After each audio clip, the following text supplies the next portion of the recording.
Nous allons prendre le texte que nous allons lire aujourd'hui. Le Seigneur m'a donné Matthieu chapitre 13.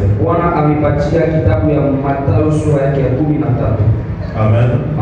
C'est un texte, un chapitre que Dieu m'a donné. Nous allons essayer de parler avec l'aide du Saint-Esprit à travers ce chapitre. Nous n'allons pas lire le tout. Aujourd'hui, nous allons partager nous allons lire à partir du verset, Matthieu 13, à partir du verset 18. Matthieu 13, à partir du verset 18. Du verset 18 au verset 23. Verset 18 par 23. Et puis, nous allons lire le verset 44. Verset 44. Je donne aussi un autre texte. Luc 12. Le verset 32. Amen. Luc 12, 32. Nous pouvons lire la parole de Dieu. Amen.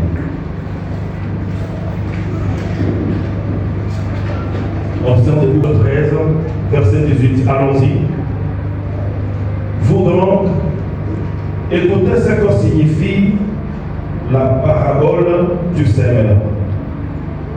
Lorsqu'un homme écoute la parole du royaume et ne la comprend pas, le malin vient et enlève ce qui a été sémé dans son cœur.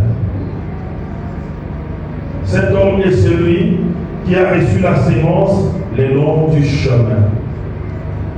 Celui qui a reçu la sémence dans les endroits pierreux, c'est celui qui entend la parole et la reçoit aussitôt avec joie. Mais il n'a pas de racine en lui-même, il manque de persistance. Et dès que survient la tribulation ou une persécution à cause de la parole, il y trouve une occasion de chute. On peut s'asseoir.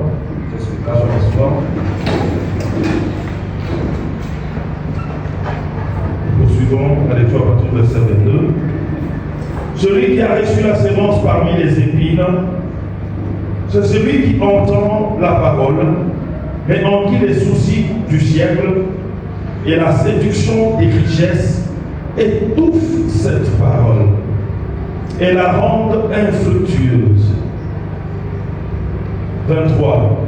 Celui qui a reçu la sémence dans la bonne terre, c'est celui qui entend la parole et la comprend. Il porte du fruit. Et un grain en donne 100, un autre 60, un autre 30. Nous acclamons pour la parole de Dieu. Nous lisons le verset 44.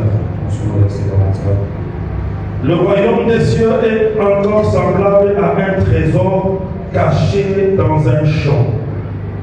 L'homme qui l'a trouvé le cache. Et dans sa joie, il va vendre tout ce qu'il a et achète ce champ. Amen. Amen. Luc, chapitre 12, le verset 32. Luc 12, 32. Vous avez trouvé? Trouvons ensemble Luc 12, le verset 32. Nous pouvons lire ensemble. Ne crains point, petit troupeau, car votre Père a trouvé bon de vous donner le royaume. Et nous acclamons encore très fort. Amen. Que Dieu te bénisse pour ta présence. Depuis dimanche dernier, j'ai commencé à parler sur ce thème. Le royaume des cieux est tout proche. Le royaume des cieux est tout proche. Amen. Amen. J'ai commencé à parler sur ce thème. Ninaanza kusemezea kile kishindo. S'il y en a qui n'étaient pas avec nous, Kama kukubala wakuye pamoja na sisi. je ne saurais pas revenir sur ce qui a été dit Sitaweza kurudilia vyote vile tulisema. dimanche dernier. Dimanche ilitokea kupita. Mais je peux essayer de résumer. Lakini nitapenda kufupisha kidogo tu. Amen. Amen. Nous avons dit d'abord ceci. Tulisema kwanza hivi. Parce que notre thème, Kwa sababu kishina je ketu. dis que depuis dimanche dernier, Ninasema depuis dimanche ilitokea kupita. j'ai introduit une série d'enseignements Nilianzisha sehemu ya mafundisho sur ce thème, le royaume des cieux est tout proche. juu ya hii kishina ya kusema ufalme wa mbingu iko karibu. Le Seigneur m'a appelé Kwa sababu Bwana aliniita avec la mission, na ile shaba une mission spéciale de préparer le peuple de Dieu pour le retour de shaba ya Jésus. kupekea kutayarisha taifa ya Mungu juu ya kurudi kwa Bwana. Donc ces enseignements Hii mafundisho vont nous amener jusqu'à parler du retour de Jésus. itatupeleka mpaka pale tutasemezea kurudia kwa Et Yesu d'autres événements na mambo ingine qui vont arriver dans ce monde. ile itafika hii dunia, Et le tout, c'est en vue de préparer le peuple na de ile Dieu. yote ni ushaba ya kutayarisha taifa la Mungu, kutayarisha kanisa Afin que nous ne soyons pas surpris. juu tushikuye surpris, tusishutushwe. Amen. Amen. Nous devons être au courant Inabidi tukuye courant des événements qui doivent venir dans le ya monde. mambo ile itakuya mdunia, Et nous devons être na préparés. inabidi tukuye venye kutayarishwa, Parce que nous allons vivre des temps terribles kwa dans ce sababu monde. tutaishi mawakati ya nguvu sana hii dunia, Avant que l'enlèvement ait lieu. kabla kupate kuya kunyanyuliwa. Amen. Avant l'enlèvement. Avant que Tant que nous sommes encore sur la ile terre, sasa kwetu kinatipa il y aura dunia, des événements terribles. utakuya mambo ya mbaya sana. Alors il faut que le peuple de Dieu soit Sasa préparé. inabidi taarifa ya Mungu ijitayarishe. Mais pas qu'on a le coup de Katika utukufu ya Mungu. C'est pourquoi aujourd'hui, Ndio kwa maana leo le Seigneur a voulu que Bwana alipenda c'est lui-même qui m'a donné Matthieu chapitre yeye 13. mwenyewe alipatia hii kitabu ya Mathayo sura ya 13. Amen. Amen. Et dans Matthieu chapitre 13, Na Mathayo sura ya 13 j'ai pris la parabole du semeur. tulibeba hii fumbo ya mpandaji. Amen. Amen. La parabole du semeur que nous connaissons, que nous avons déjà lu plusieurs fois. Hii fumbo ya mpandaji ni tushakujua na tulisoma kwa wakati ya mingi. Mais alors, pour comprendre le chapitre 13 de Matthieu, Sasa juu ya kuelewa hii sura ya 13 ya kitabu cha Mathayo, d'abord il faut que je rappelle ya kwanza inabidi que nikumbushe le thème central de Matthieu, c'est le royaume des cieux. asema kishina cha kitabu ya Mathayo inakuwa ni ufalme wa mbingu.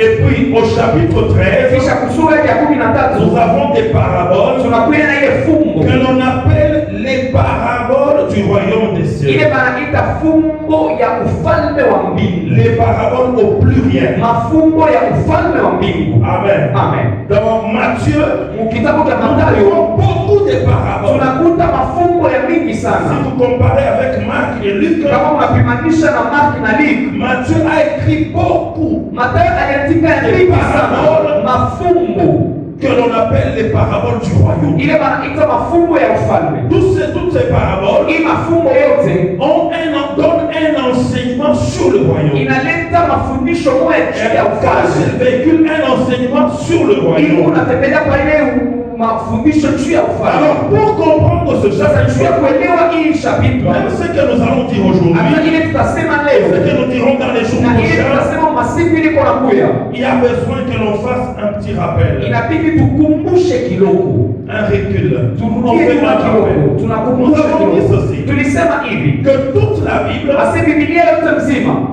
parle du royaume, inasemezea du ufalme, règne, de utawala, la domination. wala tena utawala. En Genèse, Kitabu cha Genesi, le royaume, la domination a été confiée à Adam. ufalme ilimupewa Adamu. C'est ce qu'on appelle le royaume édénique. Ndio ile banaita ufalme ya Eden. Voilà. Le royaume édénique. Ufalme ya Eden. Et Adam et Ève avaient perdu cette autorité que Dieu leur avait donnée de dominer sur la terre. Na Adamu na Eva kupotesha ile mamlaka ile Mungu aliwapatia juu ya kutawala hapa Parce dunia. que Satan les avait Kwa sababu séduits. shetani Et il alibadanganya a usurpé na aliiba ce pouvoir ile qui mamlaka avait été donné ile ilimupewa à l'humanité. kwa hiyo Et le diable a commencé à dominer sur le monde. na shetani alianza kutawala hapa dunia. Nous avons parlé aussi de l'œuvre de la croix. msalaba. Jésus est venu Yesu alikuja pour nous délivrer du pouvoir des ténèbres. juu ya kututosha mamlaka ya Quand giza. nous croyons en Jésus, Wakati tunamwaminia parce Yesu, qu'il a payé le prix vile alilipa bei de notre délivrance, ya ukombozi de wetu, notre ya rachat, ukombozi wetu, nous sommes délivrés du royaume des ténèbres. tunatoka mukambi ya giza. C'est-à-dire que l'ennemi Satan n'a plus de pouvoir sur nos vies. Inafaa kusema si adui shetani ashina tena na mamlaka juu ya maisha Grâce yetu. à l'œuvre de la croix, Kupitia kazi ya nous msalaba sommes transportés tunapelekwa dans le royaume du Fils de son amour. ufalme ya mwana wa mapendo yake. C'est-à-dire le royaume du Seigneur Inafaa Jésus-Christ. kusema ufalme wa Bwana Yesu Tous Kristo. ceux qui ont cru, Wote wale toi wanaamini, et moi, wewe na mimi, nous avons été délivrés tunaokolewa du pouvoir de ténèbres, uwezo ya du giza, royaume des ténèbres. ufalme wa Nous giza. avons été transportés Tunapelekwa et nous sommes maintenant dans le royaume des lumières, na tuko sasa mu ufalme wa le Mungu, royaume du Fils de Dieu. ufalme wa mwana wa Est-ce que Mungu. nous pouvons acclamer pour la gloire de Tushangilie Dieu? juu ya utukufu ya Mungu. Amen. Amen. Et nous avons vu que Na tuliona sema le royaume du monde, ufalme wa dunia, à la fin du monde, mwisho ya dunia, le royaume du monde ufalme wa dunia sera remis itarudishwa au Seigneur kwa Bwana et au Christ. na kwa Kristo. Amen. Amen. C'est la fin du monde. Inakuwa ni mwisho wa dunia. C'est-à-dire que Nataka kusema le malin ule shetani sera rattrapé finalement watamubamba kwa mwisho et on va lui ôter la domination sur le monde. na watamvula mamlaka yote ile alikuwa nayo juu ya dunia. Amen. Amen. C'est ça la fin du monde. Ile ndio mwisho wa Donc on dunia. va lui ôter la domination Watamvula mamlaka qu'il avait usurpée. ile Alors, alipa kwa mtu, et c'est alors que na njoo pale nous et Christ, sisi na Kristo nous allons régner sur la terre tutatawala pa dunia pendant 1000 ans. pendant 1000 ans. Amen. Amen. Alors donc je suis parti de Genèse Mimi naanzia mwanzo, et j'ai parlé j'ai touché aussi, je suis allé jusqu'au royaume millénaire qu'on appelle le millénium. mimi ndio tena kwa millennium, ni wanaita millennium. Amen. Et pas pour la Pepea documentation. tukufu. Là, je voulais rappeler quelque chose à Bali ningependa l'histoire. kukumbusha kitu kidogo. Mais aujourd'hui, Lakini leo nous sommes dans la parabole du semeur. tunakuya mwile fungo ya mpandaji. Ici où nous avons lu, Hapa pale tunatokea kusoma, Jésus donne l'interprétation de la parabole. Yesu anatafsiri ile fungo. Et cette parabole, si vous voulez la lire, Na ile fungo kama unapenda elle kuisoma, se trouve du verset 4 au verset 9. inachukua kwa verset 4 mpaka 9. Jésus-Christ a dit ceci. Yesu anasema hivi, Un semeur asema mpandaji est mmoja sorti pour s'aimer. anatoka tu Et kwenda kupanda, pendant qu'il s'aimait, na wakati alianza la kupanda, sémence mbegu est tombée dans 4 types de terrains différents. inaanguka mafasi ine ya kuachana. Il y a une partie de sémence Unakuya mbegu qui moja, était tombée, une partie de sémence parti moja ya semence qui était tombée le long du chemin. ilianguka munjia, Elle a été foulée au pied walikanyaga na et les miguu oiseaux ont mangé cette na mateke sémence. walikuwa wanakula ile Il y a ile une semence. partie de sémence Unakuya parti nyingine ya qui est semence tombée dans des endroits pierreux. ilianguka fasi ya majiwe, Alors parce que Ça, il n'y avait pas de profondeur, bila kukuya uketo, le sol n'était pas profond à cause des pierres. ulongo mweupe na uketo juu ya majiwe, Cette sémence a poussé, ile mbegu iliota, mais elle ne pouvait pas continuer à croître. lakini haikufia kukomea. La chaleur du soleil a brûlé les plantes Ile shadari ya jua ilichoma ile et elle ne pouvait plus évoluer. na haikui tena Mais kuendelea. il y a une troisième partie de sémence Unakuya parti ya tatu ya qui est semence tombée dans des endroits où il y avait des épines. inaanguka fasi ile kulikuwa ya miba, Et les épines ont étouffé la sémence na ile miba ilizuiza ile mbegu, qui ne pouvait pas donner du fruit. haikufia kutoa matunda. Et en dernier lieu, Na kumwisho il y sasa a la sémence unakuya ile qui est mambegu tombée dans la bonne ile terre ilianguka mkulongo mzuri et elle a donné beaucoup de fruits. na ilitoa matunda mingi sana. Amen. Amen. Alors ici, nous passons directement à l'interprétation. Hapa tunapita deja kutafsiri. C'est pourquoi nous avons lu à partir du verset 18. Kwa maana tulianzia kwa verset 18. Jésus donne l'interprétation Yesu analeta de matafsiri cette parabole. ya hii fungu. Dans notre message d'aujourd'hui, Ujumbe wetu wa nous leo voulons connaître tunapenda quel kujua est le message ujumbe nini que Jésus nous donne ile Yesu à anatupatia travers cette parabole. kupitia hii fungu. Amen. Amen.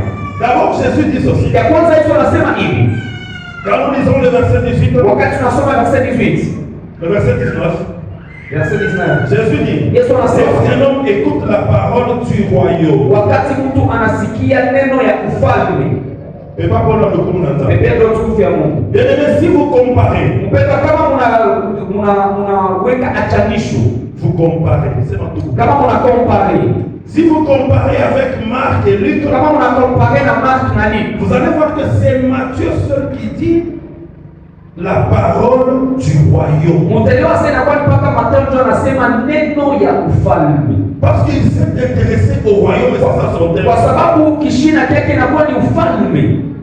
Amen. Amen. Amen. Amen. Donc dans l'interprétation, Mwenye interpretation, le Seigneur, ule mpandaji c'est Jésus lui-même. inakuwa ni Yesu yeye mwenyewe, Le Christ, Kristo, ou le Messie, wala tena ou Mesia, encore le roi. wala tena Parce mfalme. que si vous prenez l'évangile selon Saint Kwa sababu Matthieu, kama unabeba kitabu cha Mathayo, vous voyez au chapitre 1er, unaona kushapiti ya kwanza, Jésus est venu comme roi. wasema Yesu alikuwa safi ya mfalme. Amen.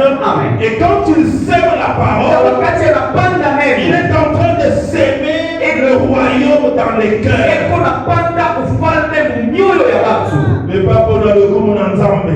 Lui-même, il est le roi. Yeye ndiye anakuwa mfalme. Je dis qu'il est le roi. Anakuwa Il est mfalme. le fils de David. Anakuwa mwana wa Même Daudi. les mages l'ont reconnu. Hata mamashi Ils walimtambua. ont quitté l'Orient. Anatoka kwa Orient. Où est le roi des Juifs? Kusema mfalme wa Yuda ule anatoka kuzaliwa. Sasa ule mfalme Il ule n'est pas comme les autres rois. asina sama falme Il wengine. reste dans leur Wale wanabakia sur leur wale trône. wanabakia kukiti vyao vya Ils enzi. cherchent à ce que les hommes Wale wanatafuta fashion. s'agenouillent pour leur rendre des hommages. Watu wenye koti juu ya Mais pasiku. Jésus est le roi. Lakini Yesu anakuwa Il est venu mfalme. d'abord comme le Alikuja Seigneur. kwanza saa vile mpandaji. Il est venu comme le Seigneur. Alikuja saa vile Il est mpandaji. venu pour s'aimer la Alikuja parole. kupanda neno. Cette Na parole, ile c'est la neno parole du inakuja ni royaume. neno ya ufalme.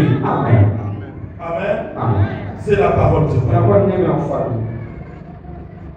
Mais si nous prenons, Kama tunabeba, voyons ce qui se passe quand cette parole est sémée ndio ile inapitikana wakati ile neno inapandwa. dans le premier terrain Terrain ya kwanza et dans le deuxième na terrain. terrain ya pili. Amen. Amen. On nous dit que la première partie de semence Sasa c'est partie ya kwanza ile est tombée le nasema long du chemin. ilianguka mjia. On nous dit ceci. Wanasema hivi, Jésus interprète ce dit Yesu anatafsiri akisema, que la sémence asa ile mbegu qui est tombée le long du chemin, ile ilianguka katikati ya barabara. c'est celui qui écoute la Ule parole, anasikia neno, qui écoute mais ne la comprend pas. anasikia mais comprendre, Si elle est, asielewe. je ne sais pas si nous avons bien traduit, mais pas pour le commun entendre. Il y a deux verbes là qui sont très importants. Tunakuwa maverbe mbili pale na Il y a le verbe écouter et le verbe comprendre. unakuwa verbe ile ya kushikia na ya kuelewa. Ceux qui reçoivent Pale wanapokea la parole du royaume neno ya ufalme comme le long du chemin, njia ce sont ceux-là vibale qui écoutent la parole. wanasikia neno, Ils écoutent la parole de Jésus. wanasikia neno ya Mais Yesu ils ne la comprennent pas. lakini abaelewe. Amen. Amen. Il y a deux choses différentes Kunakuwa vitu viwili vya kuachana entre écouter entre yeye kusikia et comprendre. na kuelewa. Amen. Amen. Alors ceux qui écoutent Pale wanasikia mais qui ne comprennent pas la parole, lakini hawaelewe neno, qu'est-ce qui leur arrive? nini ile itawafikia? On nous dit, dans l'interprétation, Jésus dit, Mwinterpretation Yesu le anasema malin, quand Assez. quelqu'un écoute la kama parole, mtu anasikia et ne la neno comprend na pas, asielewi, c'est-à-dire que cette parole ne trouve pas de place. inataka kusema ile neno haipate fasi mu moyo wake. Dans notre thème, la parole n'a pas vraiment beaucoup d'importance pour la personne. Namna ingine ile neno haina na mafaa maisha ya yule mtu, Elle ne trouve pas un bon accueil. haikute ile kupokelewa mzuri. Elle trouve, vous savez, au bord du chemin, Unajua munjia, au bord du chemin, munjia c'est un terrain où il y a des gens qui passent. ni fasi moja watu wanapita kama mingi sana, Et ce terrain, na ile terrain il est dur. inakuwa ya nguvu sana. Or, la sémence, Alafu ile mbegu qu'elle pousse, juu yote elle doit avoir un terrain bien travaillé. una besoin kulungu kule basha kulima mzuri. une terre disposée. ile ulongo iko tayari. Amen. Amen. Alors, on nous dit ceci. Wanasema Quand quelqu'un wakati reçoit la parole, écoute la parole, anapokea anashikia neno mais ne la comprend pas, lakini asielewi, le malin shetani vient anakuya et enlève la na sémence. anatosha ile mbegu. Dans une autre version, on dit que le malin ravit. Muversion ingine wanasema ule shetani ananyang'anya, Voilà, il ravit la sémence. ananyang'anya ile mbegu. Et puis, on nous dit, en ce qui concerne la sémence qui est tombée dans les endroits pierreux, Wanasema juu ya ile mbegu ilianguka fasi ya majiwe. Jésus nous parle ici de ceux, Yesu atusemezea juu ya pale wanasikia neno na furaha, mais qui n'ont pas de racines. lakini hapana na mizizi, Amen. Amen. Qui n'ont pas de persistance. hapana bakushimama, Qui ne sont pas des chrétiens qui persévèrent. hapana bakristo wale beko na Ils tumu, ont la joie d'écouter la wanakuwa na parole. furaha kusikia neno. Mais quand il y a persécution, Lakini kama kunakuwa persecution, c'est congé. S'il y a persécution à cause de la parole, kama kunakuwa ile persecution juu ya s'il neno, y a tribulation kama kunakuwa ile tribulation à cause de la parole, juu ya neno, alors ces gens-là, sasa wale ils reculent, wanakutia ils kuko, abandonnent la foi. wanaacha imani. Amen. Amen. Alors je prends d'abord l'enseignement que nous allons trouver à partir de ces deux cas. Ninabeba kwanza mafundisho ile tutapata katika makambi. Amen. Amen. Que Dieu nous bénisse à Mungu nous. atubariki sana. Bien aimé, Mpendwa, il y a une chose, une vérité que nous découvrons. kuna pia ukweli mmoja ile tunagundua Bien aimé, si kama tu ne comprends pas encore la valeur de la parole du royaume, auelewe muhimu maana ya neno ya ufalme. si quelqu'un écoute et ne comprend Kama pas, mtu anashikia lakini asielewi, le malin ule shetani vient anakuya pour voler cette juu ya parole, kuiba ile pour neno, ravir, enlever la parole. juu ya kuiba ile La neno. question que nous devions nous poser, Sasa inabidi pourquoi tujiswali, est-ce que le malin fait juu ça? ya nini adui anafanya vile? Si tu as encore la parole, Kama kuna neno, le malin peut déclencher maintenant la persécution, la tribulation. adui ataweza kudeclencher les persécutions juu Dans yako. les deux cas, Muhimu kambi, voyons que l'ennemi est à l'œuvre. tunaona se adui yeko natenda kazi. La vérité que nous découvrons, Ukweli ile tunagundua, c'est que le royaume des cieux, ufalme wa mbingu c'est un trésor d'une valeur inestimable. inakuya tresor ile iko na valeur ile hawezi hata kuimagine. Asina, c'est ça, trésor. Amen. Amen. J'ai dit que l'enseignement qu'on nous donne ici, Mafundisho ile wakupatia nous hapo, trouvons ça au verset 44. tunaikuta verset Le 44. royaume des cieux, Ufalme wa il mbingu semblable à un trésor caché inakuya dans saa son asile champ. itafuchikwa mshamba. L'homme qui l'a trouvé, Mtu ule anaipata le cache. Et anaifuchika dans sa na joie, kufurahi il yake, va vendre tout ce qu'il a. anaenda kuuzisha yote ile iko Et nayo, il achète ce champ. anauza ile shamba. Bien-aimé, le royaume des cieux, Upendo ufalme wa c'est mbingu un trésor inakuya ni hazina, d'une valeur inestimable. inakuwa na bei ile huwezi hata kuestime. C'est pourquoi, Ndio kwa maana quand le Seigneur Jésus-Christ, wakati Bwana Yesu même la parole comment la parole qui est la sémence du royaume, anapanda neno ili nakuya mbegu ya ufalme, bien-aimé, si vous ne comprenez pas la valeur, l'importance de cette upendo sémence, baba autugundue ile muhimu ya ile mbegu, l'ennemi vient ravir la adui sémence. anakuya kuiba ile mbegu. Soit il peut déclencher la persécution contre ceux qui ont reçu la Bwana sémence. anakuonyesha pesa kitu juu ya pale wanapokea ile neno. Le royaume des cieux, Ufalme wa le mbingu, royaume des cieux, ufalme wa c'est mbingu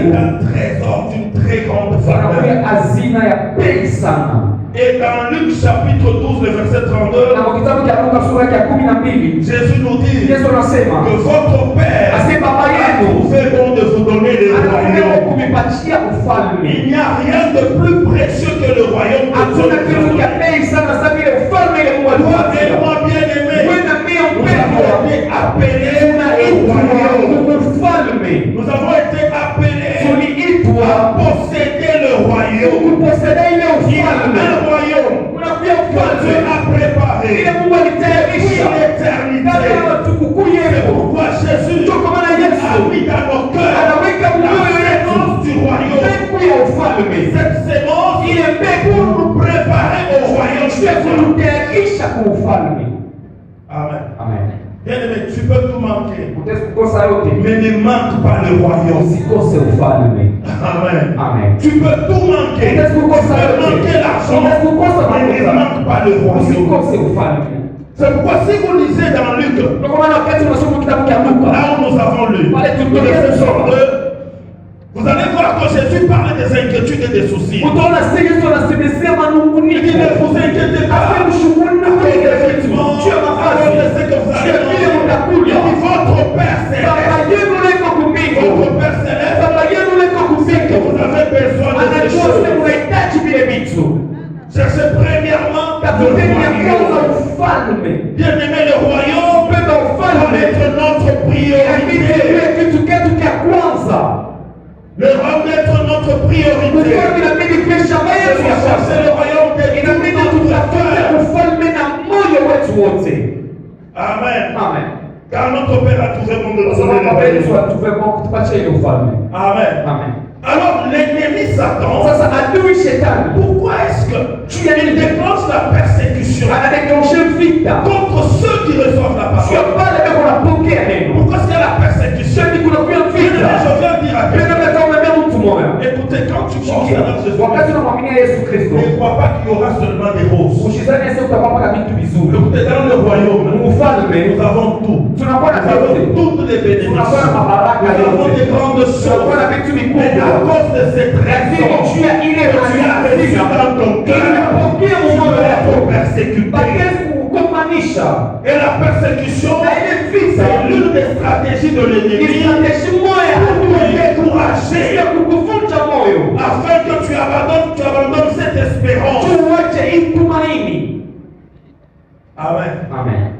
Est-ce que nous sommes ensemble? Amen. Amen. Si l'ennemi ne te persécute pas, l'ennemi voit ce que nous faisons avec la parole. Amen. Amen. Je trouve que vous recevez la parole. Vous ne la comprenez pas. Il enlève, il ravi cette parole. Pourquoi cet agissement de l'ennemi? Soit il peut déclencher la persécution, la tribulation contre ceux qui ont la parole. Soit il enlève la parole et il la parole. Pourquoi? Parce que bien aimé, comme je dis, nous avons été appelés au royaume. Nous avons été appelés à posséder le royaume avec le Seigneur Jésus-Christ. Pourquoi lui-même il est le Seigneur. Il sème la parole. Il est la sémence du royaume. Amen. Amen. Et parce que tu as reçu cette parole, la parole du royaume dans ton cœur, tu deviens un citoyen du royaume. Alors l'ennemi est en train de voir comment son royaume est en train de se vider. Et le royaume des cieux est en train de se remplir. Pourquoi il peut déchaîner la persécution contre ceux qui reçoivent la parole. Amen. Amen. Et pour ceux qui ne reçoivent pas la parole, quand la parole ne trouve pas de place dans votre cœur, l'ennemi veut qu'il reste dans l'ignorance. Il arrache cette parole. Amen. Amen. Amen. Amen. Bien-aimé, la parole que nous avons reçue, c'est la parole du royaume.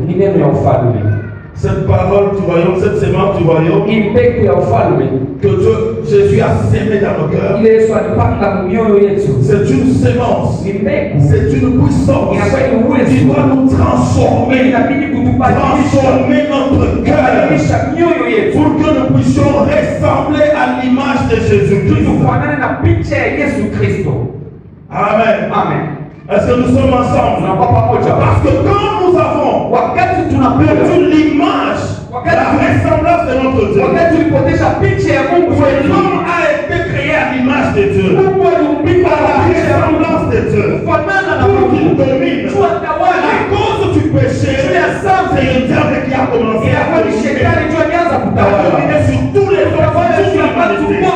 Mais par la grâce de Dieu, nous avons la sémence du royaume. Cette sémence fait de nous des fils de Dieu. Cette sémence fait de nous des enfants de Dieu. Cette sémence fait de nous des héritiers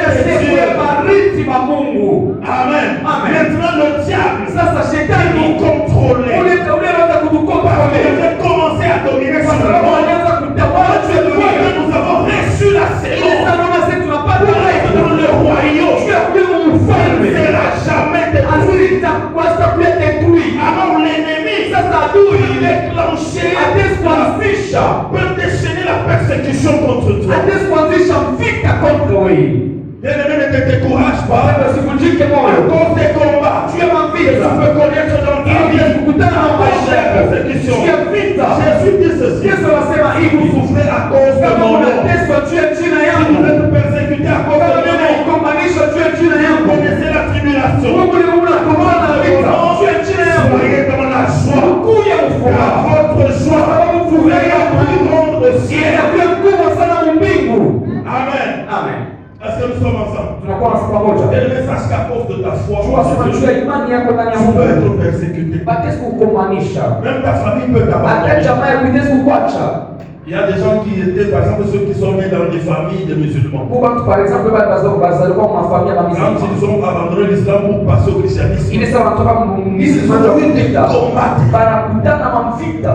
Amen. Amen. Pour cette foi que nous avons reçue, il y Ya a imani des gens même qui ont accepté la mort. huku watu wale walitika Ils ont takufa. accepté de souffrir. Walitika Pour kuteseka. le nom de Jésus. Ya jina ya Si Yesu. tu es en train de souffrir, Kama huku à cause unateseka. de ta foi au Seigneur Ya Jésus, imani yako ndani ya Bwana. tu as une grande récompense. Kuya na pendo Dans le royaume, ufalme. n'abandonne pas à Usiache. cause de la persécution. Tu es vita. N'abandonne pas à Usiache. cause de la souffrance. Juu ya mateso. Dieu sera avec toi pour te Mungu consoler. atakuwa pamoja na wewe juu ya kufariji. Mais pas pour dans le commun ensemble.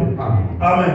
Ça c'est pour ceux qui passent de persécution. Juu ya pale unakutana na Ils peuvent souffrir à cause du Pale royaume. unateseka juu ya ufalme. Mais il y a un danger contre lequel je voudrais avertir les chrétiens. Lakini kunakuwa danger moja inapenda kukemesha C'est que l'ennemi Satan, adui shetani il sait que ce royaume, anajua sasa ufalme c'est wake. quand Jésus vient s'aimer la semence du royaume, Wakati Yesu anakuja kupanda mbegu ya dans ufalme les corps des hommes, mu ile mioyo ya watu, que Satan avait entraîné dans le péché. ile shetani aliingiza C'est mzani, que c'est le royaume du diable qui est en train de se dépeupler. inakuwa ni ufalme wa giza ya shetani ndio unatoka bantu. Est-ce que nous sommes ensemble? Amen. Le royaume du diable est en train de se dépeupler. Ufalme wa shetani Mungu unaisha bantu. Nous tous bien-aimés, Si sote nous étions mpendwa, dans les ténèbres, mais ça nous a visité. Il a fait sa parole à nos cœurs et nous avons choisi Jésus. Nous avons reçu cette parole. tunapokea ile neno. Cette parole Ile neno a une mission. inakuwa na shabaha ndani yako. Est-ce que nous sommes ensemble? Amen. Cette parole, cette sémence, Ile mbegu ile elle ulipokea a une mission en toi. inakuwa na kazi fulani ndani yako. Bien-aimé, quand on met une sémence Wakati tunaweka dans la terre, mbegu, la sémence là va pousser, mbegu itaota, mais elle doit aussi croître lakini inabidi ikomee jusqu'à maturité mpaka kutosha matunda, pour qu'elle puisse donner des fruits. itoshe matunda.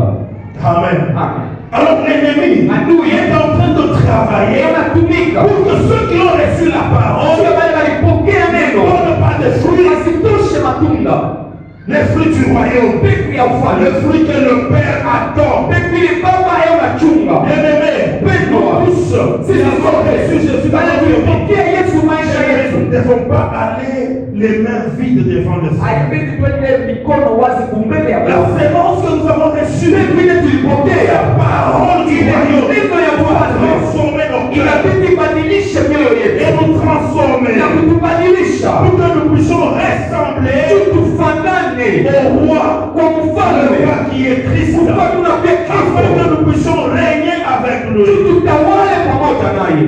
Amen. Amen. Lisons quelques versets rapidement. Tusome mashairi kidogo. Romains chapitre 8. Rapidement. Romains chapitre 8. Lisons les versets 29. Tunasoma verset 29. 29 rapidement. Est-ce que nous avons trouvé? Oui. Romains 8, 29 dit ceci. Nous pouvons lire ensemble. Si vous avez trouvé, lisons ensemble. Car ceux qu'il a connus d'avance, il les a aussi prédestinés à être semblables à l'image de son Fils, afin que son Fils fût le premier-né entre plusieurs frères. Nous acclamons pour la gloire de Dieu. Bien aimés, si nous sommes là, Dieu nous a connus d'avance. Dieu t'a connu d'avance. Dis à celui qui est à côté de toi, Dieu t'a connu d'avance. Et c'est Dieu qui t'a choisi. Dieu qui nous a appelés. Dieu nous a appelés. Il nous a prédestinés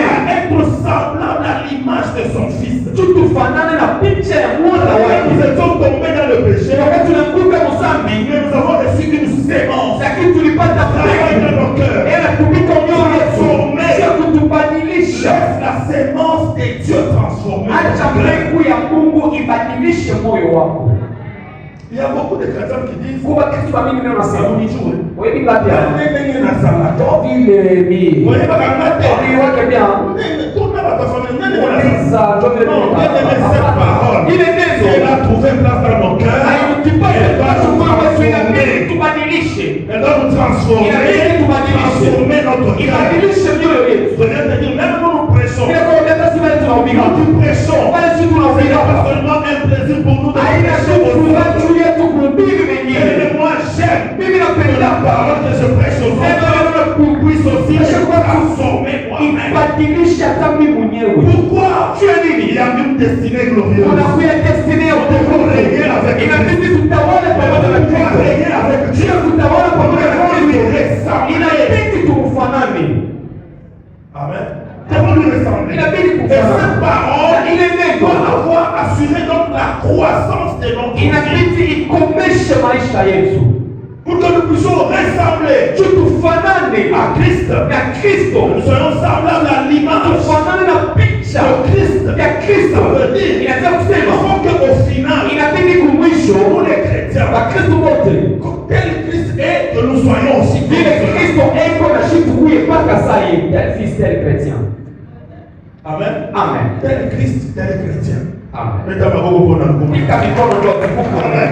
amen Tel Christ, vile Kristo eko vile bakristo c'est weko lui qui est le roi. unakuwa C'est lui qui mfalme a amené le royaume. unaleta ufalme Alors ne reste pas comme tu es. usibakie vile Tu es ulikuwa le monde. kama Il y a des gens unakuwa qui sont dans nazo les églises. pale ndio Qui makanisa ont fait des années. banafanya miaka Mais ils n'ont jamais changé. abaya badilikaka kaka ndenge nazalaka kala Est-ce que la parole que nous recevons trouve la place dans nos cœurs? eti neno unapokea unapata fasi moyo wako C'est la parole du royaume. inakuwa ni neno ya ufalme C'est la sémence du royaume. inakuwa ni mbegu ya Ça ufalme veut dire que nous avons été appelés pour le royaume. inaweza kusema tuliitwa juu ya ufalme Et notre Père a trouvé bon de nous donner le na royaume. Yesu alitupe Mungu kutupatia Il n'y a ufalme rien de plus précieux que le hakuna royaume. tabei kupita ufalme Est-ce que nous sommes ensemble? amen Et dans ce trésor, dans le monde de Dieu, c'est un trésor. na huyu hazina hii ufalme inakuwa hazina Dans le royaume, ufalme il y a toutes choses. tunapewa vitu Il y a vyote des chrétiens kunakuwa bakristo qui n'avancent pas dans leur vie, pale abaende mbele maisha yao qui stagnent. pale banabakia fasi moja Pourquoi? juu ya nini Parce que Kwa ça sababu n'apporte pas d'importance à la parole. abalete mafaa neno Mais si tu écoutes la parole, kama unasikia si tu neno la comprends au pas, ielewe tu ne vas pas avancer. hautaendelea Écoute, nous sommes appelés à avancer. sikia tunaitwa kusonga Il y a celui mbele à côté de toi. Nous sommes appelés à avancer. tunaitwa kusonga Première mbele chose, kitu cha kwanza parole. ili Il neno faut qu'elle travaille ton cœur. inabidi tumike moyo wako ikubadilishe Nous devons être de jour en jour inabidi tuwe kila siku transformés par la gloire du Seigneur kila Jésus-Christ. utukufu ya Bwana Yesu Amen. Amen. Ils sont aussi quelque part. Nous sommes Donc, rapidement. Ce compte va prendre beaucoup de temps. Ils sont aussi dans l'Éphésiens. Éphésiens chapitre 4.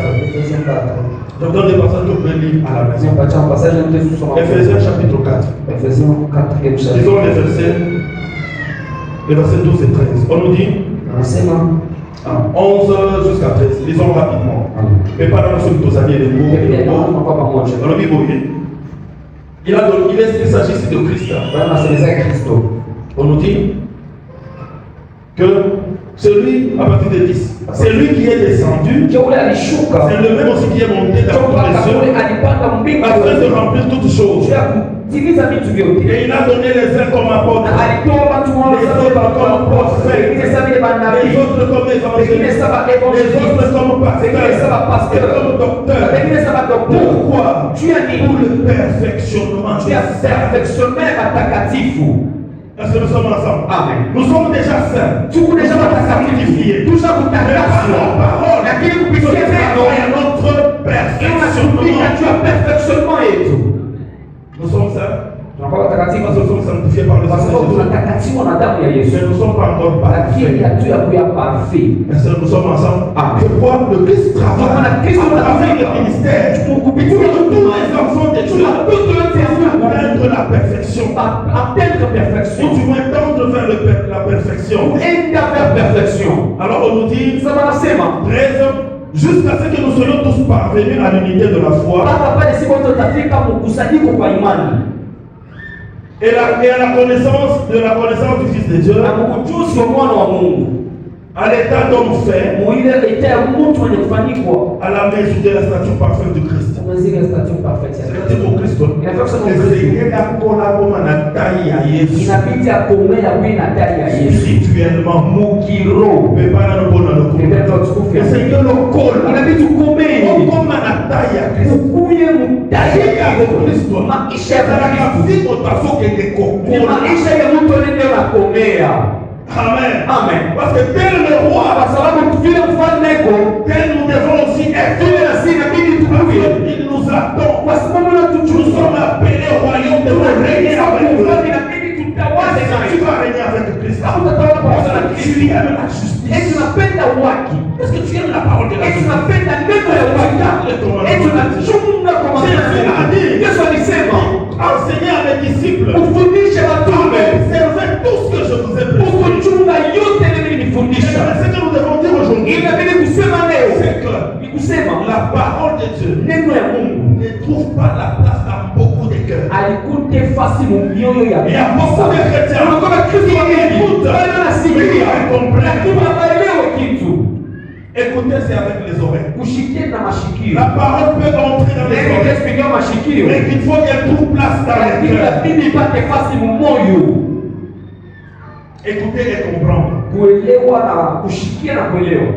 Comprendre veut dire Kushikia na vya kusema. comprendre.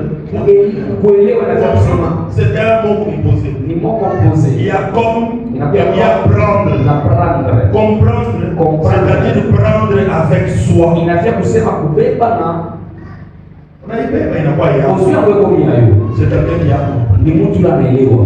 Amen. Amen. Tu prends ça, Unaibeba ça devient à toi. inakuwa yako. C'est ça comprendre. Ile ndio kuelewa. Bien même dans l'église, Pena nous kanisa. ne sommes pas appelés à être des auditeurs seulement, auditeurs passifs. Atuite tu kuya pale bantu na shikiaka tu. Parce que yo kaka. Yuko Il anashikia. y a des personnes qui applaudissent. Kuba Kristo ndio anapiga kwa Il y a des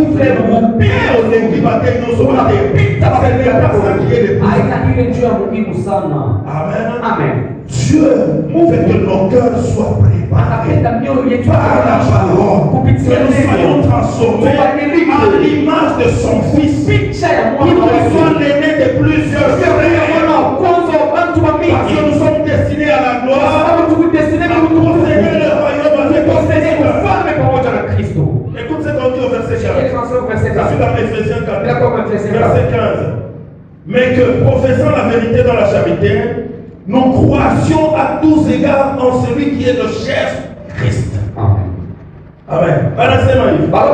Que mes seigneurs, tout est dit au sol. Inabidi tuhubiri neno Et quand il y a Bolingo, na mapendo peut-être tout colle. tutukomei Pour que nous croissions à tous égards. magari yote Nous devons croire à tous égards en celui qui est le chef. Le chef de toutes choses. Le Christ. Nous partageons destinée avec celui qui est le chef.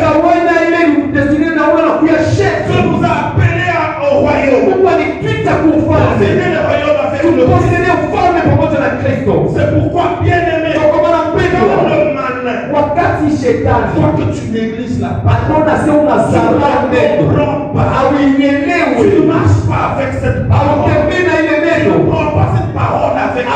Tu ne mets pas en pratique les enseignements. Il ravit cette parole. Alors tu restes maintenant dans son tu restes sous son contrôle. Mais en ce qui concerne le royaume bien-aimé, si nous mettons la parole de Dieu, le royaume c'est un trésor. Il y a des grandes richesses.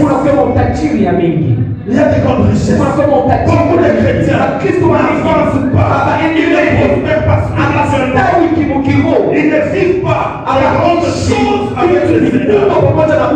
Pourquoi? Parce que ils négligent la parole. Bien aimé. Parce que c'est ce que je veux dire avant de passer à À 2 points, puis je termine dans quelques minutes. Tazama ile nikasema kabla nipite kudie kwa vitu tamaliza. Pendwa, si kama tu ne t'intéresses pas à la parole. Au jinteresse na neno. Ne t'intéresse pas vraiment à la parole du royaume. Au jinteresse na neno ya ufalme. Sache que l'ennemi est déjà en train d'agir dans ta vie. Et qu'on a tenda maisha yako. Pour que tu ne vois pas la gloire. Tu show utukufu ile makuya. L'ennemi essaie d'amener aujourd'hui beaucoup de distractions. Adui anapenda kuleta leo distraction mingi. Voyez combien de temps nous passons sur Internet. Tazama combien de temps tunapita kwa nous devons nous révolter. Inabidi prendre notre destinée à la main. Nous devons prendre au sérieux ces choses. Amen. Amen. L'ennemi sait qu'il a peur de toi. Adui anajua sana kama 4 kilos. Et il y a un lieu qui lui a été réservé. Avec ses anges. C'est le feu éternel. Mais il y a un feu de combat. Ceux qui reçoivent la séquence du royaume. C'est pourquoi je vais le dire. C'est vrai que nous avons besoin de beaucoup de choses. Nous avons besoin d'argent. Et l'argent appartient à notre Père. Notre Père connaît ses personnes. Notre Père connaît tes personnes. Il y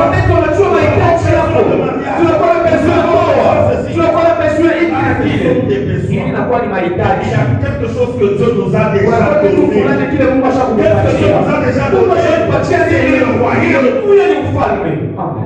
Le royaume, Dieu a trouvé bon de nous le donner. C'est quelque chose qui nous est déjà donné.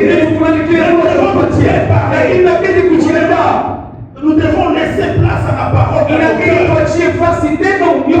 Par la parole. Dieu est en train de nous tailler, de nous façonner, de nous donner le caractère du royaume.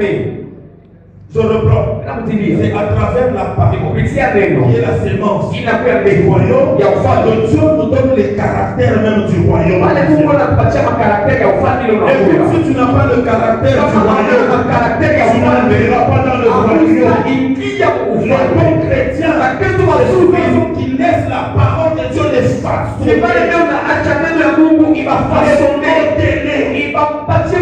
Le souci de leur nous sommes ensemble. Amen. Est-ce que tu vas venir avec le Christ? Tu n'aimes même pas la parole.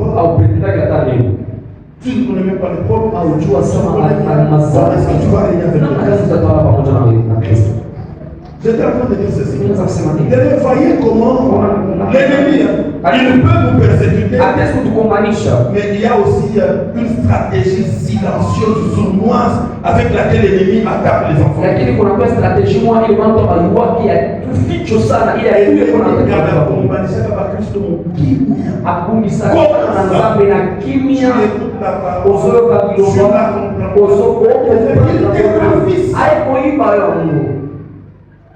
Voyons ceci. L'ennemi peut vous laisser écouter d'autres choses. Voyez par exemple devant la télé. Vous pouvez regarder les films. Même le match. Même jusqu'à 3 heures. L'ennemi reste tranquille. Mais prenez un chapitre de la Bible. Chapitre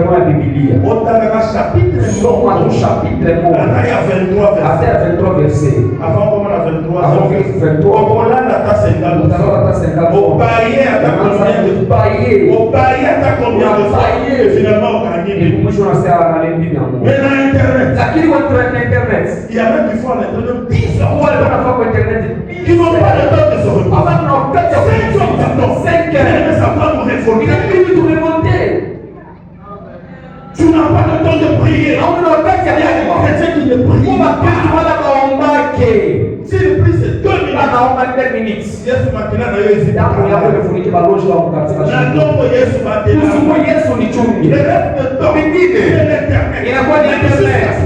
l'éternel. Mais le courage de lire même un chapitre.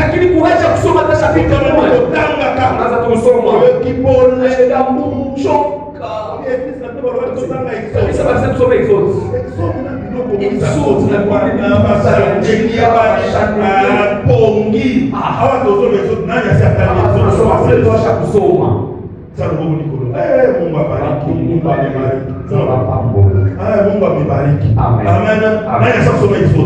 Wewe si hatari. Nani sasa? Wewe si hatari. Nani sasa? Wewe si hatari. Parce que on a cette vie qui a au fond. On a les aides aux santatina. Les santatina. C'est pas la parole. C'est la parole de Dieu. Il n'est pas au fond. Et les gars, quand ils ont tapé la journée, Adui atachoka livre, kusema vitabu mais il y a des choses qui vont la porter. kama ni kile kusoma nililetea mambo sana. Ça va pas pour ça. Mungu Wewe ndio mbatea. unajua wakati bana mimi naumia. Kama tutea. Wakati tunakaa tu kwa maana mtokana na uso analipa. Kwa anacheza. Sasa ndio tena. Anaanza kuhubiri. D'abord nous avons pas pour le bayem na Mungu afanye bali mbachi nous avons bayem kwa exceptionnel. Kuna mbachi ndiko exceptional. Ili ni kanisa moja. Wakopinga anacheza. Sio ndio hata ya Kanisa ya mahubiri. Mungu bakitarisi familia. Bakitarisi wanatoka nje. Bayem ya msuzo wa Bakitarisi. Babeti ndio kwenda na masolo. Anazopika masolo. Parole neno yana importance. Si tu fais ça, unafanya vile, l'ennemi est en train de voler ton bonheur. L'ennemi est en train de voler ton bonheur. Un jour, les justes, les justes au pluriel, les justes vont resplendir dans le royaume de leur Père. Il y a des choses que Dieu peut nous donner ici. Il y a le royaume que Dieu nous a préparé. Nous l'a déjà fait. Parce que tu as déjà fait. Tu nous as déjà donné le royaume et la parole pour nous préparer, pour nous transformer, travailler nos cœurs, nous semblables, de son fils, la stature parfaite de Christ, et la taille spirituelle de Christ. Nous sommes Christ. Et la taille à Yesu. Kaka Yesu azali okomine. Bila kuya unakuwa sahihi. Mais pas dans le bon Ndio tukufa Mungu. Est-ce que nous sommes ensemble? Amen. Amen. Amen. Bien aimé. Je vous ai dit que c'est Dieu lui-même qui m'a donné ce chapitre. Chacun de nous doit s'interroger pourquoi Jésus nous a donné. Qu'est-ce que nous faisons avec là-bas? Sauf que ça, on va plus mal exercer là-bas.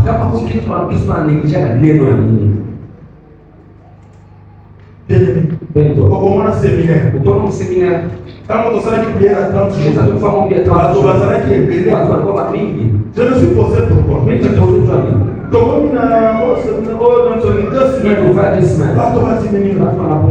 j'ai déjà remarqué que ma prière est sous Kamboula.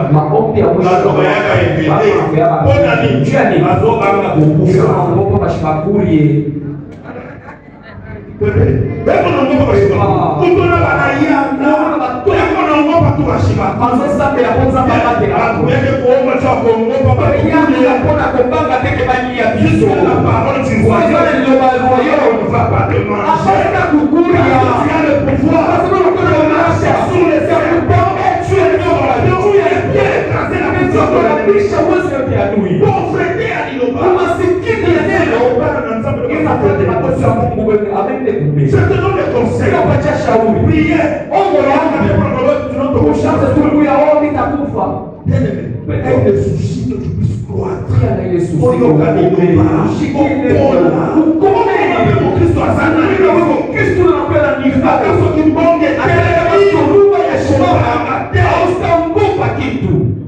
Jésus était avec les disciples dans la barque. Vous connaissez? Ils vont se soulever. Amen. Amen. Et les femmes ont commencé à remplir la barque. Mais quelqu'un qui a grandi comme Christ, il n'a peur de rien.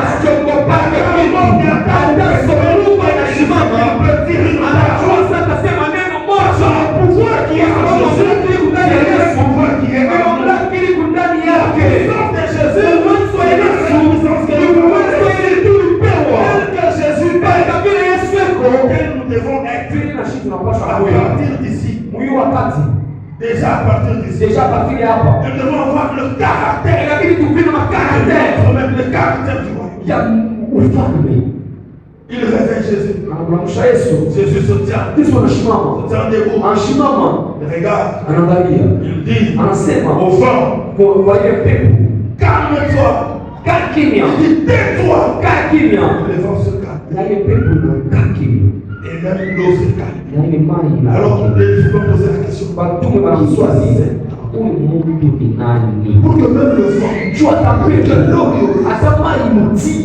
mais Jésus leur a dit, Yesu anasema où est votre foi? imani yenu iko wapi? C'est-à-dire que si nous avons la foi, Kama tunakuwa na nous imani, devons commencer à agir à un certain moment comme notre chef. sisi kwanza kutenda sawa vile chef Comme nous kiongozi devons wetu. dire comme notre Tunaona chef. inabidi tukome sawa vile chef wetu. Ne peut pas prendre le communautaire. Pekee ndio tufahamu. Amen. Amen. Bien-aimé, nous n'avons pas reçu la parole de Dieu Hatupewi neno la Mungu seulement pour avoir tout ce que nous cherchons ici dans ce juu monde. ya kupata vitu vile tunatafuta dunia. Le mariage, Mariage. je sais, Mungu il est anajua. ton père. Lakini baba Il sait que tu en as anajua besoin. sasa unahitaji J'ai ndoa. dit, il sait que tu en as besoin. Anajua sasa unahitaji. Il te donnera ça. Atakupatia.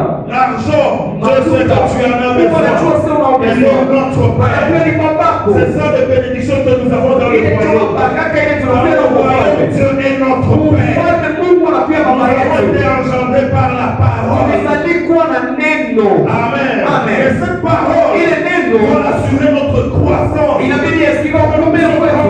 Tutukomee. Parce que de toutes les façons, Kwa il y a sababu le kwa royaume de sababu Dieu. tunakuwa ufalme ni unatuchunga. Il y a des responsabilités futures que nous devons Tunakuwa na exercer. responsibility na bidii tuisase pamoja na Yesu. Parce que nous sommes ensemble. Yesu tunakuwa pamoja. Kanisa Tunaposuka wale. itaishia hapa Oh, leo. comme tu as dimanche prochain. Tutakontinue dimanche On va précéder.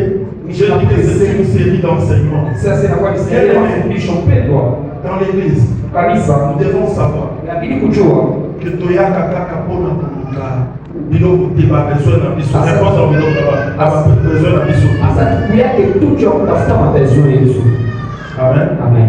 Il y a une maman Kwa mama moja qui était une grande intercesseuse. alikuwa intercesseur Mais mnene. pas dans le communautaire. Nous devons faire attention. Jamii tukebe ani. Aujourd'hui, Leo écoute, il y a même des gens qui aiment beaucoup la prière, Wakristo wanapenda sana maombi. mais qui n'aiment pas la parole. Hawapendi neno. Non, non, non, il faut corriger ça. Inabidi Aime la prière, penda aime neno. aussi la parole. Penda maombi. Est-ce que je me fais comprendre? Amen. Je ne suis pas contre la prière, mais il faut aimer la parole. Inabidi kupenda neno. Il y a une maman qui était intercesseur. Mama moja alikuwa intercessor. Il était assidu à l'église, à la prière. Mungu sana Et maombi. voilà, c'est au moment de Soja, Kwa mimi moto. siku moja Mungu anabariki. Ngologoza bapamboli. Wanaika anapata kazi ya Basi mazuri. na Yesu usala malamu. Wanauza gari ya Basomi mazuri. mtu kama neno. Wanatengeneza nyumba ya Bakomisa kuna mambo. wanauza masako ya Basomi mzuri. basalona kama ya shini, bo ya shini. Maekran ya mzuri. Maikro ya minene ya kama. Batie nyonso.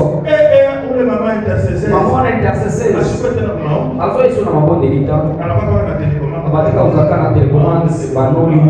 Azo changer ma chaîne. Ndio kwa maneno manoli Mungu. Atani banoli Mungu. Novela. Sasa kutoka film. Mama kwa shule ya masikini. Kutika. Manchester acha. Le plaisir. Kwa pesa yote.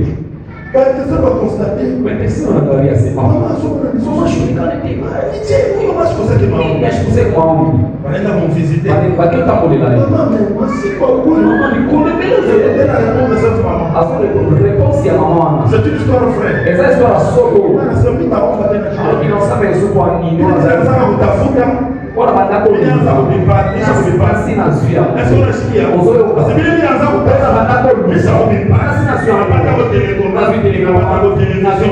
Unapata na motoka. Sasa tena ni Ukesuni. kwa tena mama mtu ya ndio. Na mabonde na wewe. C'est tout ce que nous cherchons. Est-ce que Dieu te Dieu nous a tunatafuta? appelé à posséder le royaume. Jésus le roi, il a aimé, il annonce la parole du royaume. Mon Père a fait bon de nous donner le royaume. Ce que Dieu nous a donné, c'est le royaume.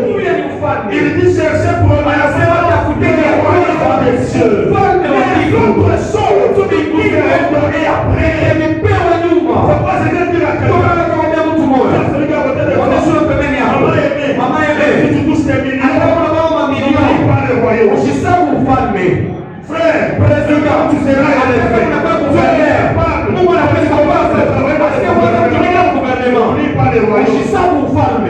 Tu commences à travailler à côté du gouverneur. politique na upresident Moi, je vais détourner l'argent. ushaanza kudeturunga kuacha tena upresident mshipesi.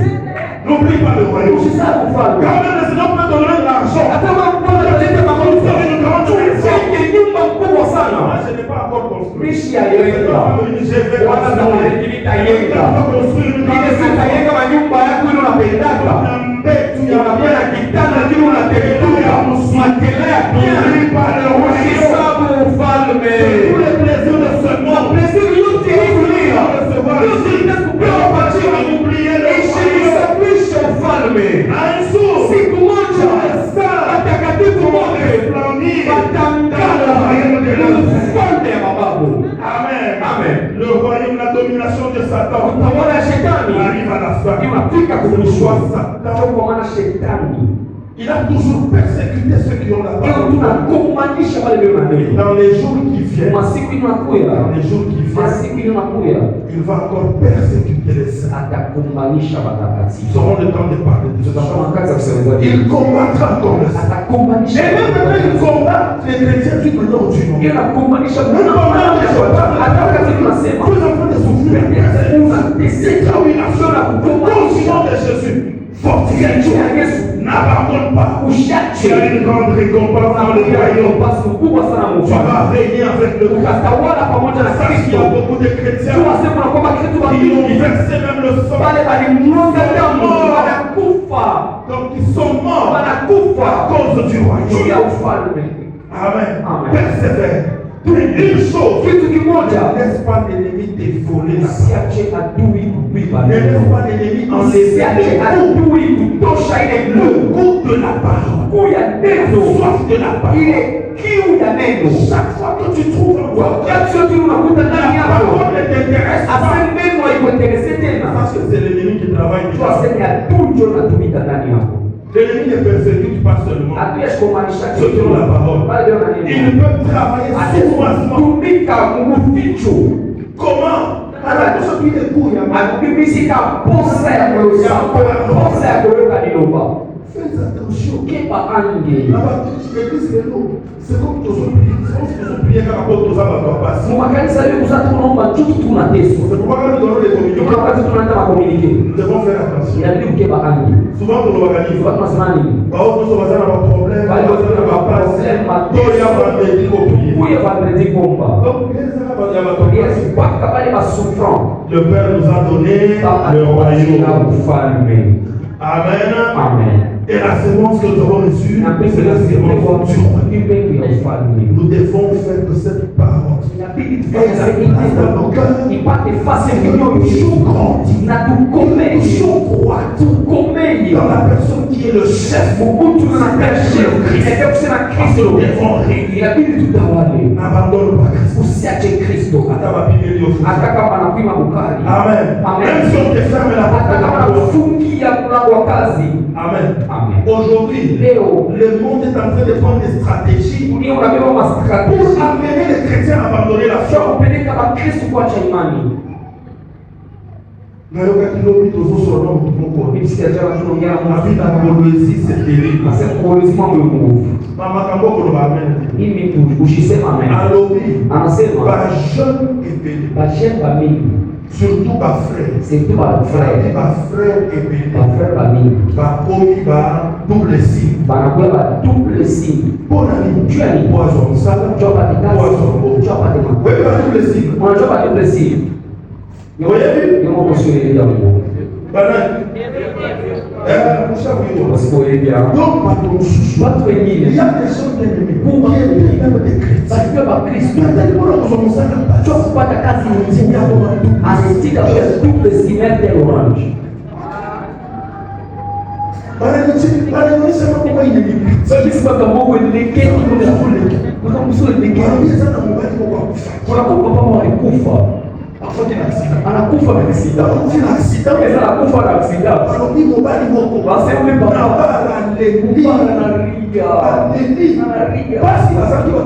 ule baba analia. Basi watu walikuwa pale wanamzuna kia. Unataka pale bwana. Unalia kwanza na chule baba anakufa. Unalia vile cheli mwenzao wanaume. Asema Mungu yangu ni tunangawana alipatia furaha. openge mobali nanga me bango nyonso na matevu koma nguvu sana bakoma nosambela siko bakome kotiaaa badata baozokabana ndenge nini tunina ipona kuzomusana opata kazi unakuya papa wa bibi wa papa fulani unaweza na bei ya kabilo mzima ipara palaga nini Bibi yenu mwanaume mnaenda neno bana bibi yenu na kiasi ya utoa sana mafuta unatafuta kumpendeza nani ni tono papa anajua mahitaji usitafute kazi mubaya mwe wakati tunaenda